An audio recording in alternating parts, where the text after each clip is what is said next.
आज की इस वीडियो में जिस चैप्टर को हम लोग देखेंगे उस चैप्टर का नाम है लिविंग द वैली। और ये जो चैप्टर है ये मलाला यूसुफजई के बारे में है, जो कि एक पाकिस्तानी लड़की है।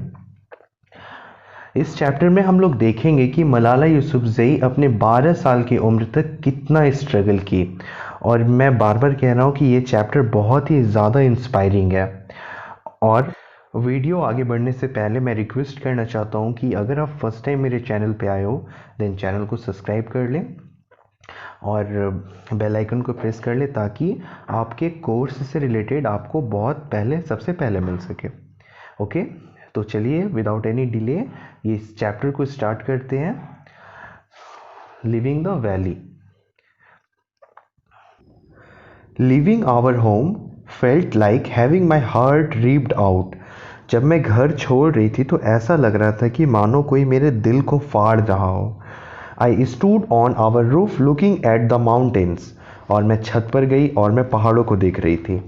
द स्नो टॉप्ड माउंट इल्म। और उस माउंटेन का नाम था Mount Elum. I looked at the trees all coming into leaf. और मैं पेड़ को देख रही थी जिसमें कुछ दिनों में पत्ते आने वाले थे। The fruit of our apricot tree might be eaten by someone else this year. और इस बार जो एप्रिकॉट का फल है वो शायद कोई और खाएगा। Everything was silent, pin drop silent. There was no sound from the river और the wind. Even the bird were not chirping. I wanted to cry because I felt in my heart that I might never see my home again. तो इस first paragraph में ये मलाला यूसुफजई बता रही है कि जब वो घर छोड़ने वाली थी तो ऐसा लग रहा था कि उसका दिल कोई फाड़ रहा हो। और जब वो छत पर चढ़ी तो सब कुछ सन्नाटा सा था। ना तो हवा की आवाज़ आ रही थी, ना तो कोई चिड़िया कुछ बोल रहा था। और इसे बहुत रोना आ रहा था क्योंकि इसे ये डर था कि अब वो घर बहुत जल्दी छोड़ देगी। Everything I could not imagine happening had happened. और जो ये मलाला यूसुफजई इमेजिन भी नहीं कभी की थी वो सब हो रहा था।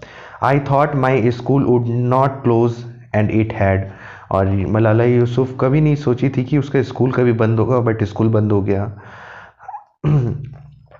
I thought we would never leave Sweth and we just about to।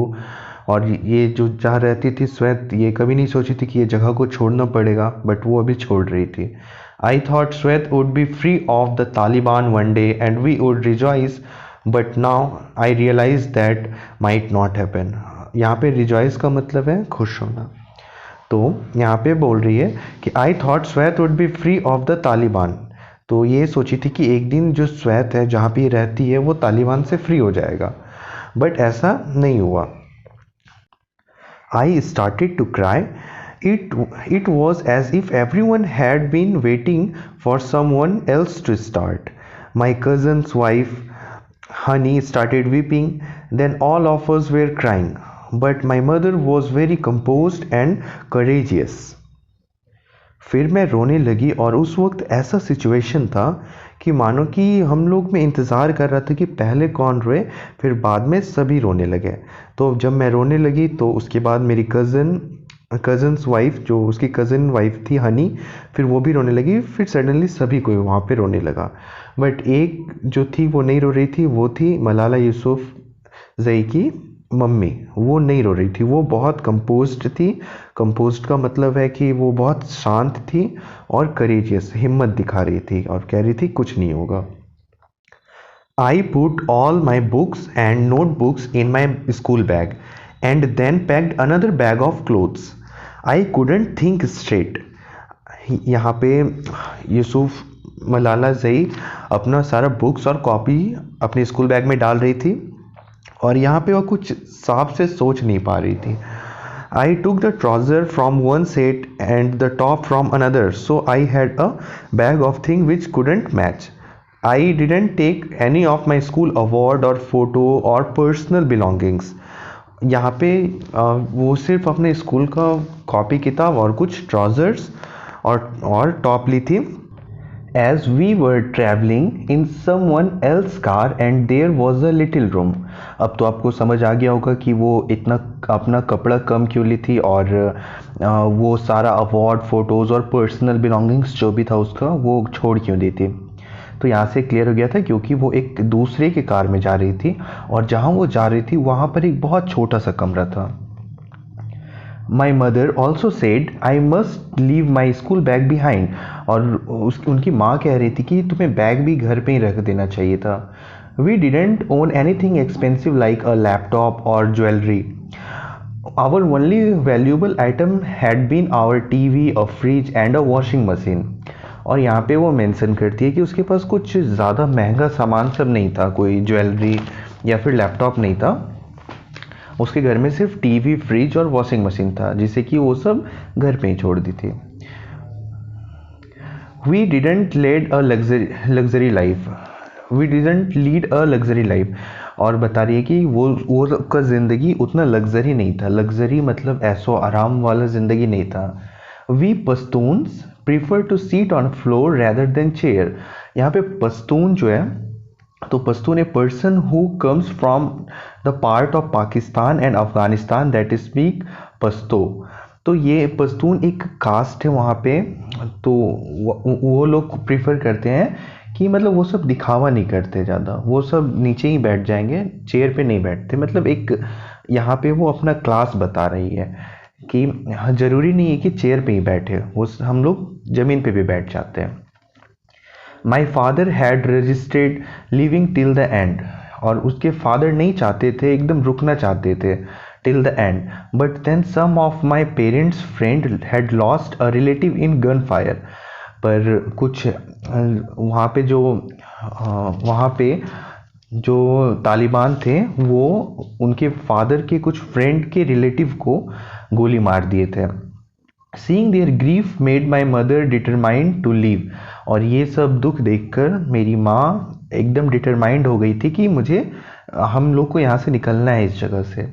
C told my father you don't have to come but I am going and I will take the children to Shangla. She knew he couldn't let her go alone. और यूसुफ मलाला की माँ उनके father को बोली कि अगर आपको रहना है तो आप रह जाइए, बट मैं नहीं रहूँगी, मैं यहाँ से निकल जाऊँगी अपने बच्चों को लेके। My mother had enough of the gunfire and tension and called Dr. Afzal and begged him to persuade my father to leave. फिर वो ये सब जो हो रहा था गन फायर, तो ये उनकी माँ जो है डॉक्टर अफजल के सामने भीख मांगकर बोली कि समझाइए इसके फादर को। he and his family were going, so they offer us a lift, और डॉक्टर अफजल भी उस जगह को छोड़कर जा रहे थे, तो वो लिफ्ट दे देते मलाला यूसुफ के फैमिली को। We didn't have a car, we were lucky that our neighbours. और यहाँ पे बोल रही है मलाला यूसुफ कि मेरे पास कार नहीं था, हम लोग के पास कार नहीं था, बट हम लोग लकी थे कि हमारे पड़ोसी के पास कार था। Safina and her family were also living and could fit some of us in their car while the rest would go with Dr. Afzal. तो यहाँ पे बोल रही है कि जो फिट हो सकता है कार में वो सब चला जाएगा और जो बाकी बच जाएगा वो डॉक्टर अफजल के साथ जाएगा। नाउ फ्रेंड्स, आगे का डिस्कशन हम लोग नेक्स्ट वीडियो में करेंगे। तब तक आप एक ब्रेक ले लें, और कैसा लगा आपको एक्सप्लेनेशन कमेंट करके ज़रूर बताइएगा। और चैनल पे अगर फर्स्ट टाइम वीडियो देख रहे हैं तो चैनल को ज्वाइन कर लीजिए ताकि आपको इसी तरीके का एक्सप्लेनेशन फ्यूचर में भी मिल सके। Thank you so much. See you in the next part. Bye.